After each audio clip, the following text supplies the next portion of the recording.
महागरीब जिठानी। ये कहानी शुरू होती है पद्मा पैसे वाले के घर से। पैसे वाले मैं इन्हें नहीं कह रही हूँ, पैसे वाले तो इनका सरनेम है। आज सुबह सुबह पद्मा के घर के दरवाजे के पास बड़ी हलचल दिखाई दे रही है। चलिए देखते हैं माजरा क्या है। मुझे छोड़कर मत जाइए मम्मी जी, मैं अकेले कैसे रहूंगी जिठानी जी के साथ? आप तो उनका नेचर जानती है ना। मेरा नेचर जानती है से क्या मतलब है तुम्हारा शीला? इस घर के सारे कामों को जिम्मेदारी के साथ किया है मैंने, कभी कोई काम चोरी नहीं की। शीला ठीक कह रही है मम्मी, रुक जाओ ना, क्यों जाना है तुम्हें कहीं पर? मुझे अकेले इसके साथ छोड़कर मत जाओ। मैं अगर नहीं गई ना बेटा तो तेरे मामा मामी का रिश्ता टूट जाएगा। उनका रिश्ता बड़े नाजुक मोड़ से गुजर रहा है। उस रिश्ते को बचाने के लिए मुझे जाना पड़ेगा। तू अपना ध्यान रखना। हाँ, और विद्या बहू, तू जरा अपना हाथ ढीला छोड़ने की कोशिश करना। हम पैसे वालों का जो सरनेम है ना, उसे ना पैसे वाले मत कर देना, बस इतना ही कहूंगी। और ये कहकर अपना बैग उठाए पद्मा आगे चल देती है और उसे जाता देख उसके परिवार वाले फूट फूट कर रोने लगते हैं। मैं जा रहा हूँ दुकान। ये कहकर विनोद विद्या के सामने से आगे बढ़ रहा था कि उसका पैर गलती से विद्या के पैर पर पड़ जाता है और विद्या की हवाई चप्पल टूट जाती है।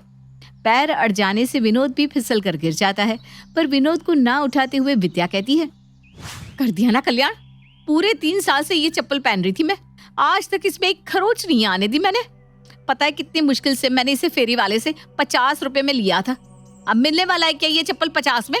कम से कम 70 तो लग ही जाएंगे। अरे विद्या, मैं गिर गया हूँ, मुझे उठाने के बजाय तुम चप्पल को देख रही हो। तो आप ही के कारण तो ये चप्पल टूटी है ना। देखिए इसका फीता निकल गया, 50 का चप्पल है। अब इसे बनवाओ, बनवाने में 10 रुपए बेकार में लग जाएंगे। सुबह सुबह नुकसान करना है बस आपको। चल छोटी, तू सुई धागा निकाल कर मुझे दे, मैं इसे सी लेती हूँ। सुई धागे से कभी चप्पल सिला जाता है क्या जेठानी जी? आप गिर जाओगे। मैं गिर जाऊंगी? तू ना अभी सच में बच्ची है। जब तक माँ जी घर पर नहीं आती मैं तुझे ट्रेन कर दूंगी, चिंता मत कर, चल अंदर। अब तो आपको अंदाजा लग ही गया होगा कि पद्मा के अपने घर से बाहर जाने से उसकी परिवार वाले रो क्यों रहे थे और विद्या क्यों नहीं रो रही थी। अंदर जाकर शीला खाने की तैयारी करने लगती है और उसे किचन में देखते ही विद्या फौरन अंदर भागती है। ये इतनी सारी सब्जियां क्यों काट रही है तू? अरे शिमला मिर्ची क्यों ले ली? रख रख नीचे। 200 रुपए किलो है शिमला, और 1 किलो में मुश्किल से 5 शिमला चढ़ता है। वो भी विनीत न जाने क्यों 1 पाव शिमला ले आया था। 20 दिन से वही शिमला चला रही हूँ मैं। तू तो एक बार में खत्म कर देती। मैंने इन्हें बोला था शिमला लाने को जेठानी जी, पर आप तो हमें सब्जी सूंघने तक नहीं देती। अरे तो क्यों करना है बेकार में खर्च? पैसे बचा कर रख, भविष्य में काम आएगा। और तू चूल्हा छोड़, खाना मैं बनाती हूँ। तू रसोई में रहेगी तो एक ही दिन में सारे राशन का स्वाहा कर देगी। इसमें भी आपको कंजूसी करनी है जेठानी जी, अब आदमी खाएगा भी नहीं क्या? अच्छा छोड़िए, मैं कब चाय तो बना लूँ अपने लिए। सवेरे सवेरे इतनी बहस से माथे में दर्द होना शुरू हो गया है। चाय मैं बना देती हूँ शीला, तुम ना बिन पानी का दूध ले लोगी। अब दूध इतना महंगा हो गया है, 50 रुपए का लीटर। बताओ, 1 लीटर में 2 लीटर पानी मिलाना पड़ता है, तब जाकर किसी तरह 1 लीटर दूध में मैनेज होता है। और फिर चाय बनाते वक्त उसी दूध में हम पानी भी मिला देते हैं। हे भगवान, मैं अभी जाकर डेयरी वाले से 1 लीटर दूध का पैकेट लाकर आपको दे देती हूँ जेठानी जी, फिर तो मुझे चाय पीने देंगे ना आप। ज्यादा पैसा हो गया क्या तेरे पास? है? कोई जरूरत नहीं कहीं जाने की, जा बाहर जाकर बैठ, मैं चाय लेकर आती हूँ। और वैसे भी दूध की चाय ना लीवर खराब करती है, बिना दूध की चाय पी अच्छा रहेगा। विद्या की कंजूसी की आदत से सभी परेशान थे, पर जब तक पद्मा घर पर थी बाकी लोग बचे हुए थे। पर पद्मा के जाते ही सब पर जैसे पहाड़ टूट पड़ा। बचत की देवी ने तो बचत की हद ही पार कर दी। अगले दिन पैसे वाले की पूरी फैमिली पड़ोसन शैलजा के घर एनिवर्सरी पार्टी पर जाती है। चलो अभी तो खाने को मिलेगा। क्या क्या गुसुर पुसुर कर रहा है तू? सुन लो, जिसे जो खाना है आराम से यहाँ खा लो, मुझे कोई दिक्कत नहीं है। और आज ज्यादा बड़ा बनकर तुझे शैलजा आंटी को लिफाफा देने की कोई जरूरत नहीं है। मैं उनके लिए लिफाफा लेकर आई हूँ, समझा विनीत? अपनी भूखमरी दिखाते हुए कहीं तुम खाली लिफाफा तो लेकर नहीं आ गए ना विद्या? ज्यादा ना चपर चपर मत कीजिए, आपको विश्वास नहीं होता ना। चलो सब मेरे साथ एक साथ स्टेज पर जाकर बिमला आंटी को लिफाफा देते हैं। इतने बड़े नोट दे रही हूँ कि लोग सालों तक कहेंगे कि पैसे वालों ने किसी को इतना देते हुए सोचा भी नहीं। और पैसे वाले की पूरी फैमिली स्टेज पर चढ़ जाती है। लीजिए आंटी जी, ये आपकी एनिवर्सरी का तोहफा, पूरे 150 रुपये, ध्यान से रखिए। पहले मैंने सोचा 101 दे दूं, फिर लगा कि नहीं नहीं, आप लोग तो अपने हैं, आप लोगों के साथ ऐसा मैं कैसे कर सकती हूँ। फिर मैं बैंक गई और 50 रुपए का ताज़ा नोट निकाल कर लेकर आई और मिलाकर साथ में इस लिफाफे में रख दिया। अब आप ये मत सोचिए कि 1 रुपये का सिक्का कहाँ है, क्योंकि वो तो इस लिफाफे को खरीदने में लग गया ना। और खुद की इंसल्ट करने के लिए तुम ये खुद ही बता रही हो। वाह बेटा, 150 रुपये में 4 लोग खाने आ गए। चलो बढ़िया है, जाओ जाओ आराम से खाओ, आज तो तुम्हारे घर में खाना बनेगा भी नहीं, है ना। ये सुनते ही वहां खड़े सभी मेहमान जोर जोर से हंसने लगते हैं और पूरे परिवार का मजाक बन जाता है। अगली सुबह दरवाजे पर दस्तक होती है। लगता है मम्मी जी आ गई। मम्मी जी कहाँ थी आप? ये कहते हुए भागकर जैसे ही शीला दरवाजा खोलती है तो सामने देखती है कि सामने उसकी सास नहीं पर उसके मामा ससुर खड़े हैं। मामा जी आप? तो क्या करता, तेरी सास के समझाने के बाद भी तेरी मामी सास मानने को तैयार ही नहीं हो रही थी बेटा, इसलिए यहाँ आ गया। चल अब मुझे खाना खिला, बड़ी जोरों की भूख लग रही है। रुक जा छोटी, तू कहाँ रसोई में जा रही है? मैं ला कर देती हूँ मामा जी को खाना। बैठिए ना मामा जी। अच्छे से खाना डालना बहू, तेरी सास ने मुझे बताया कि खर्चे के मामले में हाथ जरा कड़क है तेरा। हाँ बेफिक्र रहिए मामा जी, ऐसा भर भर के खाना खिलाऊंगी कि आप भी मान जाएंगे मुझे। विद्या किचन में जाती है और प्लेट में 2 सब्जी और 4 पराठे लेकर आती है। तू तो सही में दिल से खाना परोस कर लाई है बहू। और जैसे ही अरविंद पराठे का एक टुकड़ा तोड़ता है, विद्या बोल उठती है, वो तो अच्छा है कि आप महीने के बीच में आए हैं मामा जी, वरना महीने के अंत में कहाँ आटा मिलता है हमारे यहाँ। क्या? तो तुम लोग क्या खाते हो? बस किसी तरह भगवान दिन पार करवा रहा है मामा जी। भूखी उठती जरूर हूँ पर सोती नहीं। क्यों छोटी? इसके पहले कि आपके सामने से ये थाली चली जाए, आप खाना खा लीजिए मामा जी। पराठे के उस टुकड़े को जैसे ही अरविंद आलू टमाटर की सब्जी में डुबोता है कि फिर विद्या बोल पड़ती है, ये लाए थे कल 1 पाव टमाटर, बात इज्जत की थी तो मैंने बिना कुछ सोचे बना दी टमाटर की सब्जी। आपके लिए एक पूरा का पूरा टमाटर आपकी ही सब्जी बनाने में चला गया, पर क्या कर सकते हैं, अपनों के लिए इतना तो खर्च करना ही पड़ता, वरना मम्मी जी बड़ी नाराज हो जाती ना मुझसे। ये सुनते ही अरविंद अपने पराठे के टुकड़े को आलू टमाटर की सब्जी से निकालकर शिमला प्याज की सब्जी की ओर बढ़ने लगता है। विनीत ले आया था शिमला मिर्च, वरना कौन खाता है शिमला, बताइए आप ही। पहले के जमाने में शिमला मिर्च कोई खाता था क्या? बस ये आलू प्याज और 1-2 सब्जी। हाँ आजकल ना ये सब जबरदस्ती की नौटंकी है। 200 रुपए की किलो है भाई, कोई खाए तो खाए कैसे, खाने वाले को ये हैजा हो जाए।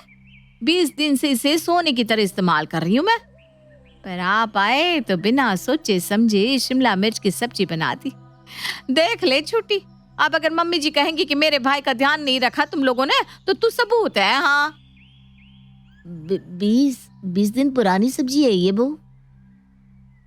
तो हम कोई शाही घराने के तो है नहीं ना मामा जी कि रोज रोज ताजी ताजी सब्जियां मंगवाए। इसी कंजूसी के कारण तेरी मामी सास और मुझ में कलेश चलता है। उसका घर इसीलिए तो छोड़ आया मैं, सोचा था यहाँ शांति मिलेगी, पर तू तो तेरी मामी सास से भी 2 कदम आगे निकली। मैं जा रहा हूँ वापस अपने घर, तुझे तेरा घर मुबारक। और तभी दरवाजे से पद्मा अपनी भाभी के साथ वहां आती है।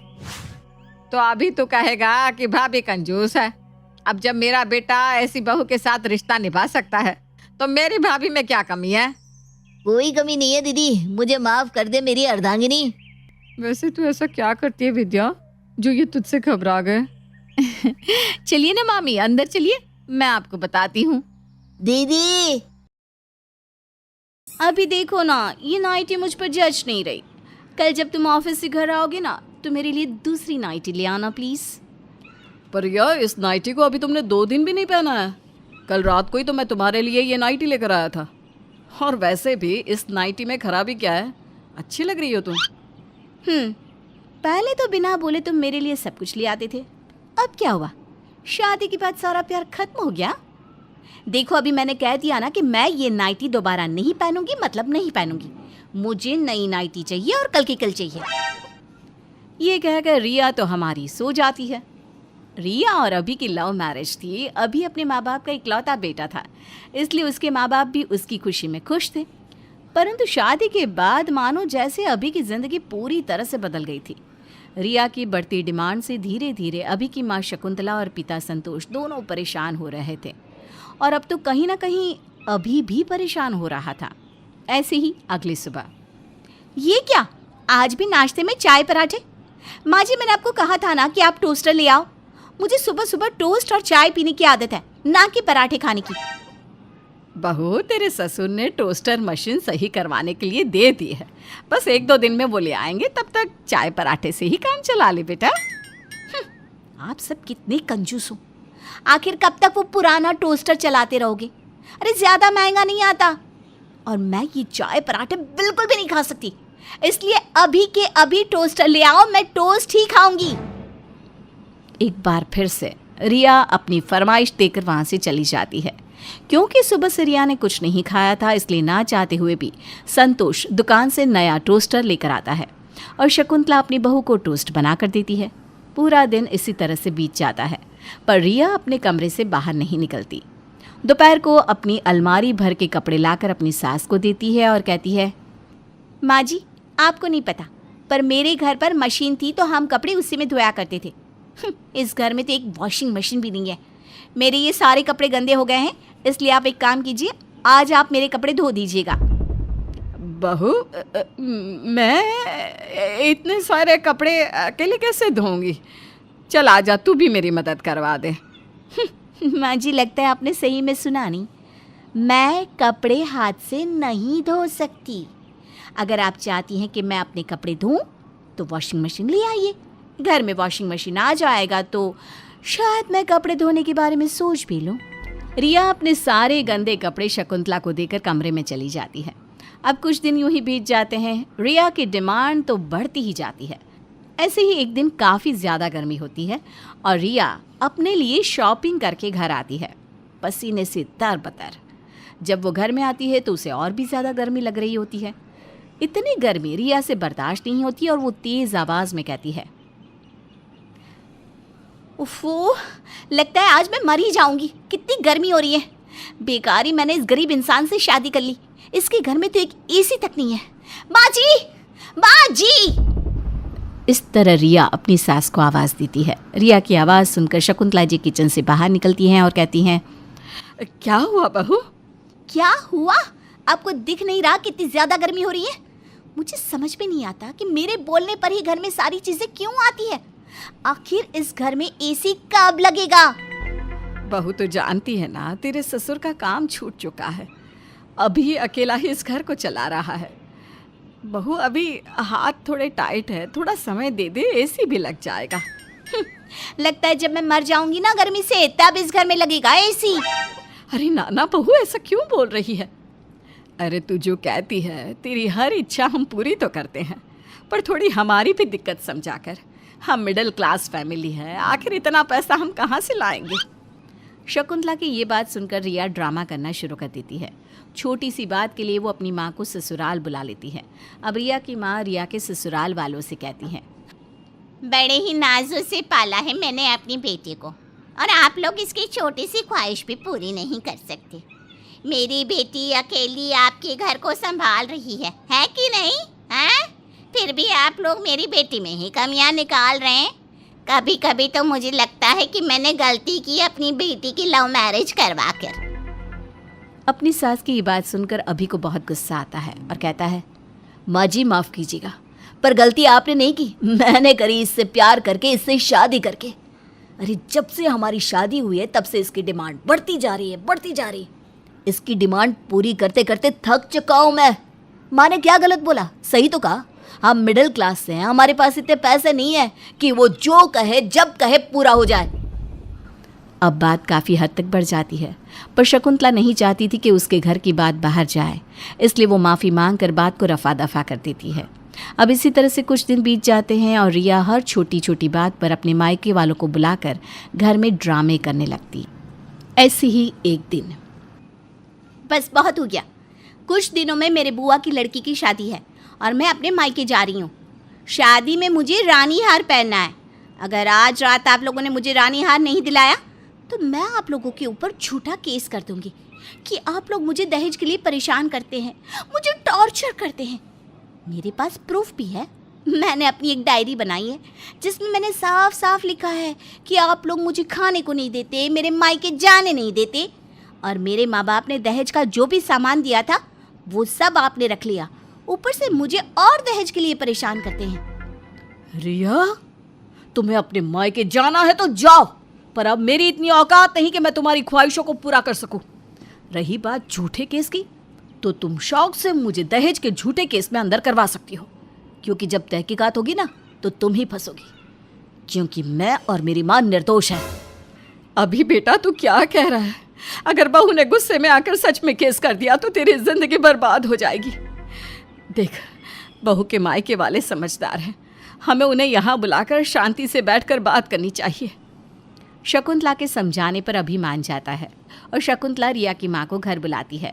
पर जब रिया की माँ घर आती है तो वो भी रिया की ही तरह अभी और उसके माता पिता को धमकी देने लगती है। अरे क्या गलत कह रही है मेरी बेटी हैं? मेरी बेटी बिल्कुल सही है। और रही बात तुम लोगों की, तो तुम जैसे न जाने कितनों को मैं और मेरी बेटी बेवकूफ़ बना चुके हैं। अरे तुझसे पहले भी मेरी बेटी की 2 शादी हो चुकी है, वो भी लव मैरिज। और इसी तरह से हमने उनसे खूब पैसे लूटे और बाद में उनके ऊपर झूठा दहेज का आरोप लगा दिया। बेचारे आज तक जेल में बैठकर चक्की पीस रहे हैं। अगर तुम चाहते हो कि तुम्हारे साथ ऐसा कुछ ना हो तो मेरी और मेरी बेटी की डिमांड पूरी करते जाओ। ओह, तो दोनों माँ बेटियाँ मिली हुई हैं। वैसे बहुत अच्छा प्लान बनाया आप दोनों ने, पर मैं आप दोनों से एक सवाल करना चाहता हूँ। अगर हम आपकी सारी डिमांड पूरी करते रहेंगे तो बदले में हमें क्या मिलेगा? जेल। जैसे आपने मुझसे पहले और 2 बेगुनाह लोगों को फंसाया है, वैसे ही आप दोनों माँ बेटी हमारे साथ भी करोगी?